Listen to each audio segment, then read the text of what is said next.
ሮናልዲኒሆ እስር ቤት ውስጥ ዋንጫ የበላበት አስገራሚ ታሪክ። አንድ የዓለም ኮከብ ተጫዋች እስር ቤት ገብቶ የሰፈር ዋንጫ ይበላል ብላችሁ ታስባላችሁ? አስማተኛው ሮናልዲኒሆ በፓራጓይ እስር ቤት ያሳየው ድንቅ ብቃት ነው። በ2020 ሮናልዲኒሆና ወንድሙ በፖሊስ የጋዝና ፓስፖርት ወደ ፓራጓይ በመግባታቸው በቁጥጥር ስር ዋሉ።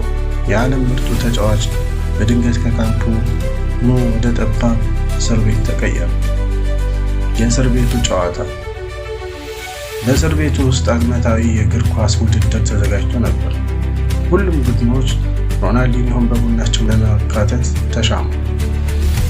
በመጨረሻም በአንዱ ቡድን ውስጥ ተካቶ ጨዋታው ተጀመረ። ውጤቱ ምን ሆነ መሰላችሁ? ቡድኑ 11-2 አሸነፈ። ሮናልዲኒሆ በዛ ጨዋታ 5 ጎሎችን አስገብቶ 6 ጎሎችን አመቻችቶ ወይም አሲስት አድርጎ ነበር። ማለትም በ11 ጎሎች ላይ እጁ ነበረበት። ሽልማታቸውም 16 ኪሎ የሚመዝን የተጠበሰ አሳማ ነበር። ሮናልዲኒሆ የትም ቦታ ቢሆን ደስታንና ፈገግታን አይተው። የእናንተስ ተወዳጅ ተጫዋች ማን ነው? ሮናልዲኒሆ ወይስ ሌላ? ኮሜንት ላይ አሳውቁኝ። ለተጨማሪ አስገራሚ ታሪኮች ሰብስክራይብ አድርጉ። ሰላም።